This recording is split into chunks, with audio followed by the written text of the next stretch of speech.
Section 4.6 is on completing the square. So if one side of a quadratic equation is a perfect square, you can take the square root to solve. The simplest form of this type of equation is ax squared equals c. Let's take a look at an example. Here we have to solve 3x squared plus 5 is equal to 20. So the first thing I'd like to do is isolate the x squared. So I'm going to go ahead and subtract 5 on both sides. So that leaves me with 3x squared equals 15. And I see that I can divide both sides by 3, which gives me x squared equals 5. And now when I take the square root of both sides, and over here on the right I need to do the positive or negative square root, that gives me that x is equal to plus or minus the square root of 5. Here's another example. The total area of 3 congruent circles is 500 centimeters squared. Find the approximate radius of each circle.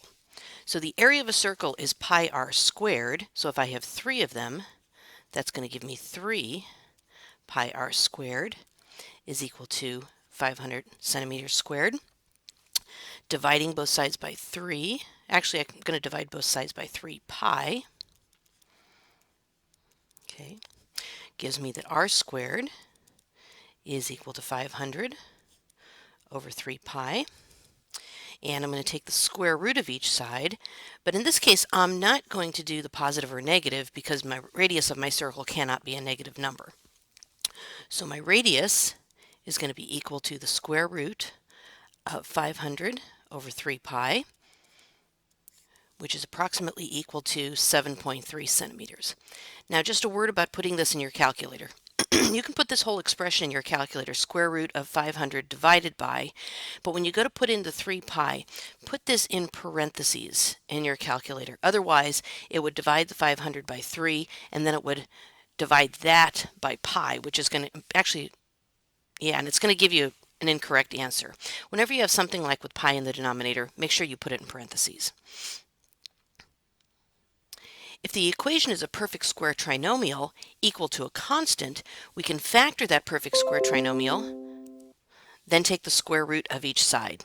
So here's our example. We have to solve x squared plus 12x plus 36 is equal to 9. I recognize that this quadratic expression is a perfect square trinomial that will factor into x plus 6 squared, and that's equal to 9. Now I actually have a perfect square on both sides. So I can take the square root of each side, and over here I'm going to make it the positive or negative. So that gives me x plus 6 is equal to positive or negative square root of 9 is 3, which gives me two equations. X plus 6 is equal to 3,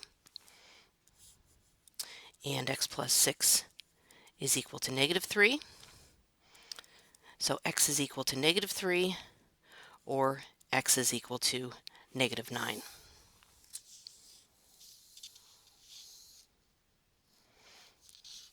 If x squared plus bx is not part of a perfect square trinomial, you can turn it into a perfect square trinomial by adding a specific value of c. This is called completing the square. So you're going to make that trinomial a perfect square by adding a particular value of c. And that value of c that you need to add is b divided by 2 and the whole thing squared. And here's a little graphic from your textbook. So if I have x squared plus bx plus b over 2 squared, that will factor into the perfect square x plus b over 2 quantity squared.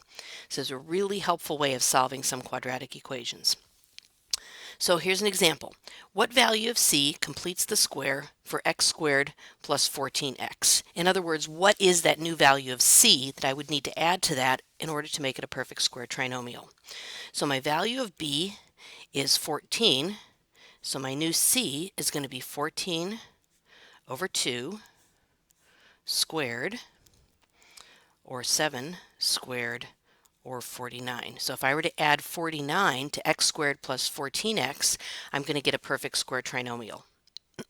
And then I can solve the equation by completing the square. So here are the steps. We want to move any existing c that we have that does not make it a perfect square trinomial to the other side of the equal sign. Okay, then I'm going to complete the square by adding b over 2 squared to each side of the equation, factor the trinomial, take the square root of each side, and then solve for x. Let's take a look at an example here. Here I have 3x squared plus 18x minus 3 is equal to 0, and I need to solve that by completing the square. Well, the first thing that I notice is all of those coefficients are divisible by 3. So I'm just going to divide every part of the equation, and I can do this because 0 divided by 3 is also 0. Just going to make it a little bit easier. So x squared plus 6x minus 1 equals 0.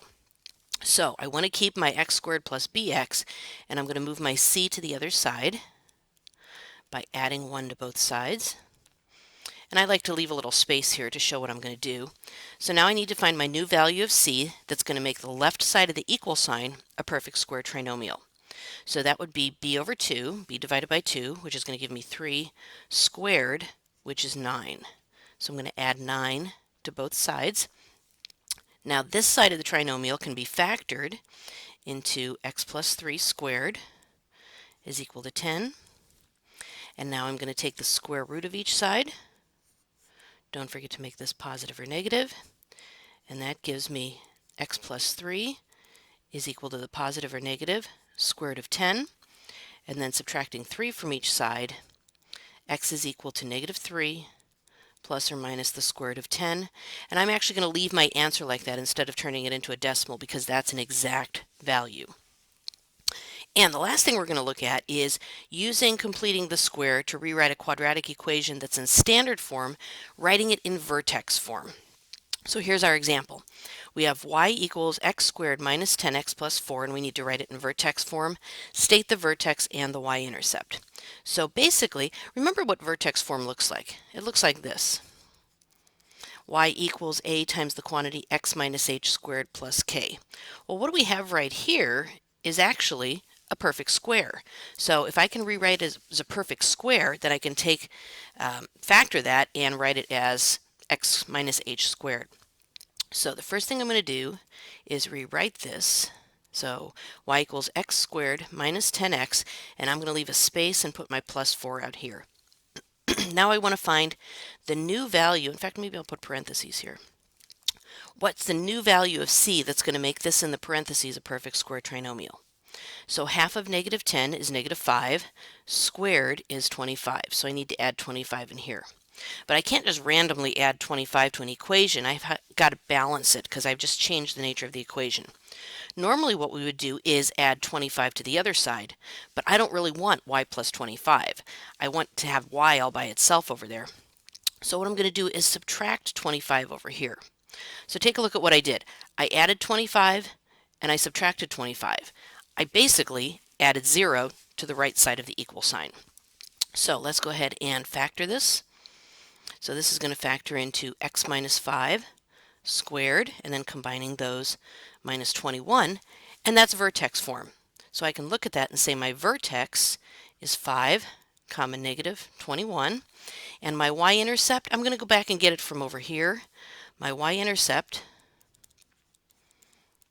is the point 0, 4. So in this lesson, we took a look at how to factor a quadratic equation by completing the square, the steps involved in that, and then how to use that to write a quadratic equation that's in standard form, how to write that in vertex form.